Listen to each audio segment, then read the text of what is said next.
네, 안녕하세요. 투자를 디자인하다 디자이너 JSK입니다. 오늘은 JP 모건에 대해서 알아보고자 합니다. 티커는 JPM이고요. 기업명은 JP 모건 체이스입니다. 업종은 금융업이고 시가총액은 19년도 6월 10일자 기준으로 359빌리언 달러입니다. 주가는 한 주당 110.45불이고요. 시가 배당률은 2.9%가 되겠습니다. 네, 주가의 흐름을 보시면은 주식시장의 주가 흐름과 거의 유사합니다.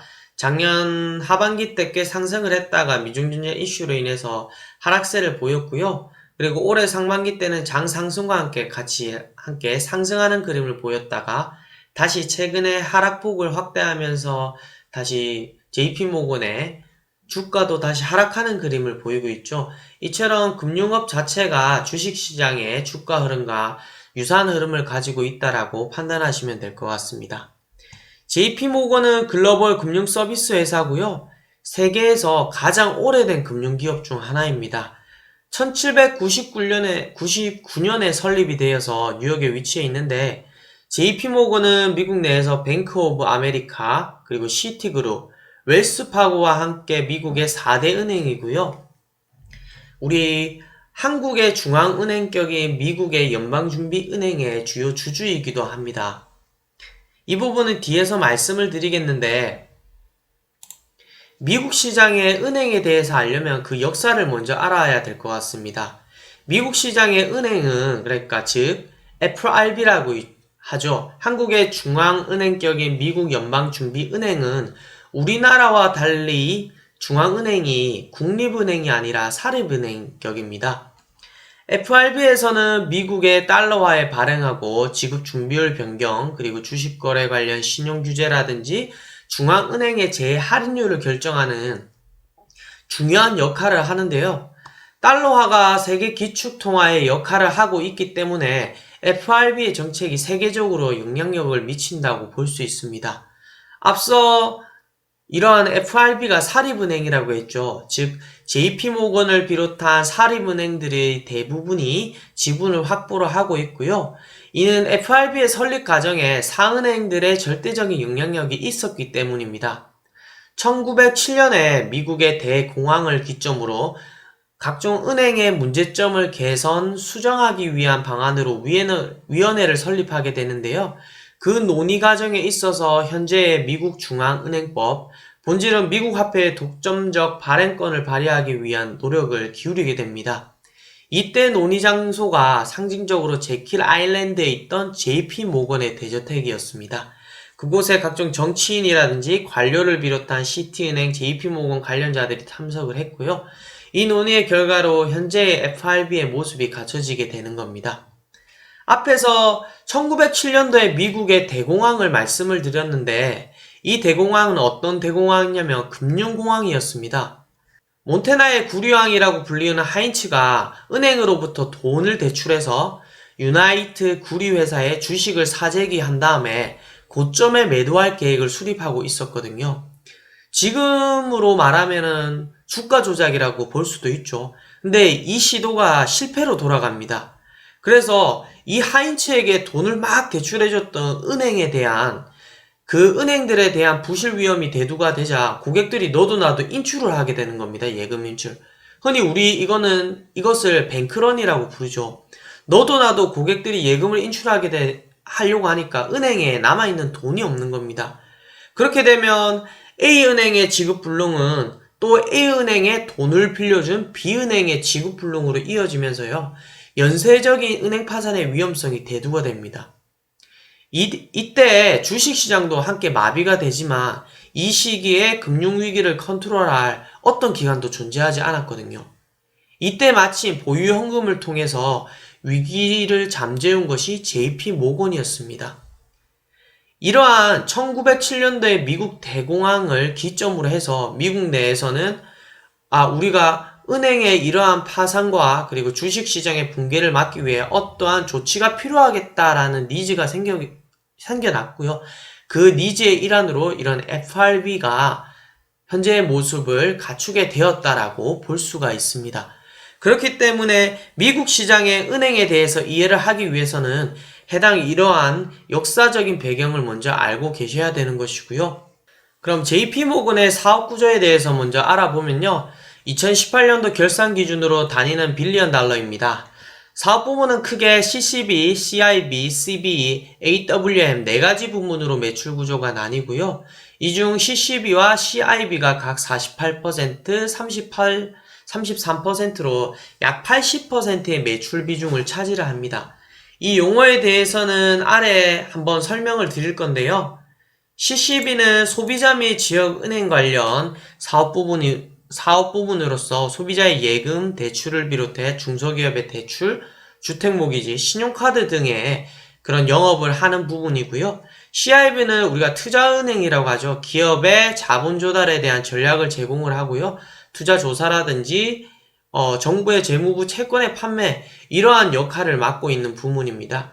12부분은 기업이나 지방자치단체, 금융기관 및 비영리기관 등에 대출을 해주거나 투자정보 및 자산관리 서비스를 제공을 하고요.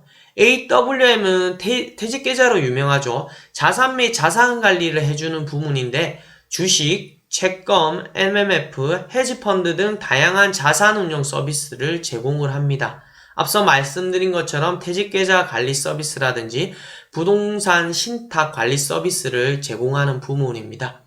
이 네 가지로 사업 부문이 구성이 되어 있고 18년도 매출 비중으로 보시면요. CCB가 48%, CIB가 33%, CB가 8%, AWM이 13%로서 2016년도부터 18년도까지 각 고른 성장세를 보여주고 있습니다.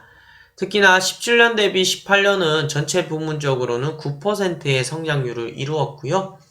금액으로 보시면은 CCB가 52.1 빌리언 달러, CIB가 36.4 빌리언 달러, CB가 9.1 빌리언 달러, AWM이 14.1 빌리언 달러고요. 전체적으로 보면 2018년도에 JP모건의 매출은 109 빌리언 달러를 기록을 했습니다. 금융업의 재무구조는 우리가 앞서 여러가지 기업에 대해서 말씀드렸던 그러한 손익구조와 좀 다른 측면이 있는데요. 일단 매출액 자체가 은행은 이자 수입과 비이자 수입 부문으로 나뉘어져 있고요. 이 두 부분의 합이 총 매출이라고 볼 수가 있습니다.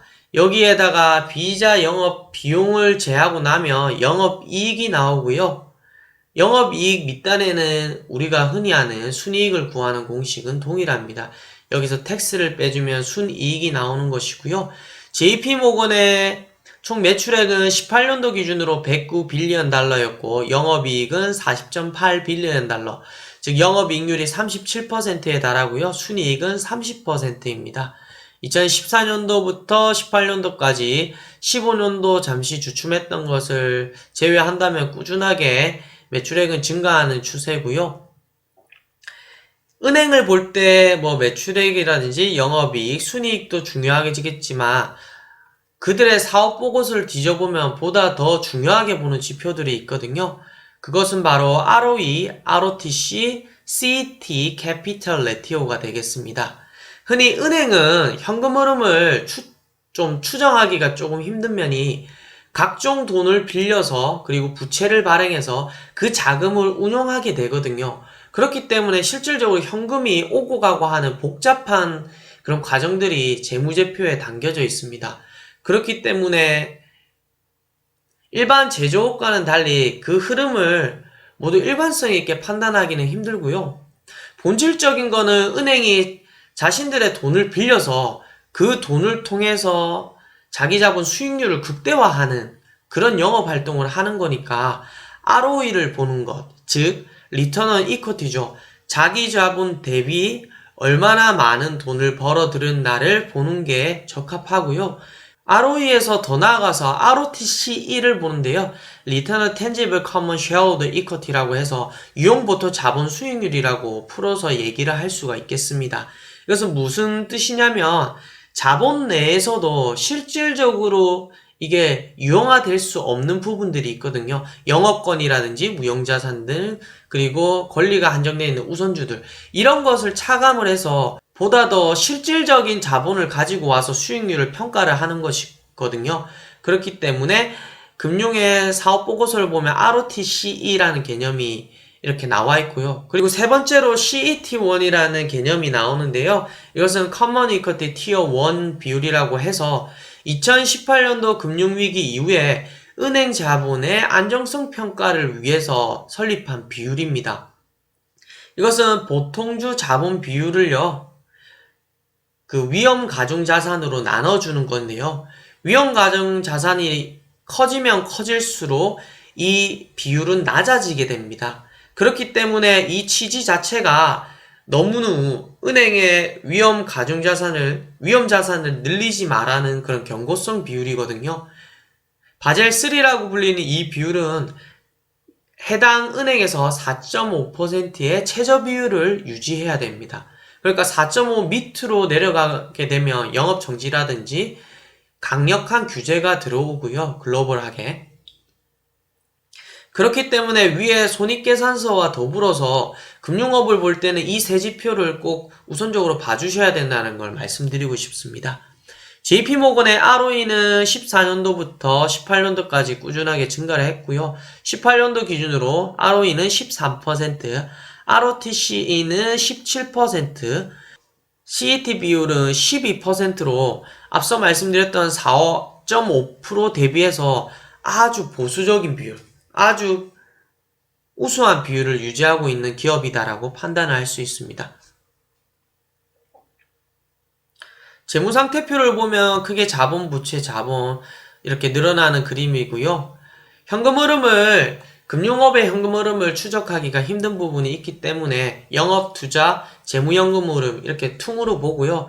물론 자본적 지출이 없기 때문에 이 세 지표만 봐도 무방하다고 생각을 합니다. 투자 현금 흐름은 해당 금융업 자체가 자산을 매입을 하거나 투자를 할 때 현금이 빠지는 구조이기 때문에 투자 현금 흐름 자체가 마이너스 값을 가지는 게 당연하고요. 그리고 JP모건의 배당금 지급을 보면 꾸준하게 늘려온 그런 그림을 볼 수 있습니다. 그리고 자사주 매입도 꾸준하게 이루어왔고요. 배당 성향을 판단을 할 때 현금 흐름 자체를 추적하기 쉽지 않기 때문에 순이익 기준으로 배당 성향을 판단을 해보도록 하겠습니다. JP모건의 순이익은 18년도 기준으로 32.5 빌리언 달러였고요. 배당금을 제하고 나서도 순현금 흐름을 유지하고 있다. 약 2018년도 기준으로 순이익에서 배당금을 제하더라도 22.4 빌리언 달러가 남고요. 거기다가 자사주를 포함하더라도 2.4 빌리언 달러가 남아 있습니다. 이 순이익 기준의 배당 성향을 보시면은 배당금만 바라봤을 때는 2018년도 기준으로 31%, 그리고 자사주를 포함했을 때는 93%의 배당 성향을 보이고 있다라고 판단하시면 될 것 같습니다. JP모건의 프리캐시플로 흐름이 추적하기 쉽지 않기 때문에 순이익 기준으로 가치평가를 한번 진행을 해보고요.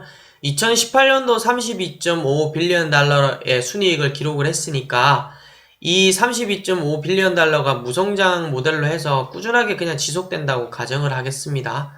그러면 32.5 빌리언 달러의 현금 흐름이 지속된다고 가정을 하고 각 할인율별로 가치평가를 한번 진행을 해봤고요. 할인율 3.3%에서 10% 구간 중에서 3.3에서 5%의 구간은 현 시가총액 대비 매수 매력 구간에 있다라고 판단을 하실 수 있겠습니다. 네, 이상 JP모건에 대해서 알아봤고요. 오늘 기타 기업과는 다르게 금융업에 대해서 알아보면서 많은 이야기를 한 것 같습니다. 금융의 역사라든지 그리고 다른 제조업을 바라보는 그런 지표에서 벗어나서 ROE라든지 ROTC 그리고 CET와 같이 금융업에 특화된 그런 지표를 함께 봐야 된다는 것을 말씀을 드렸고요. 이상 투자를 디자인하다 투자이너 JSK였습니다. 시청해주셔서 감사합니다.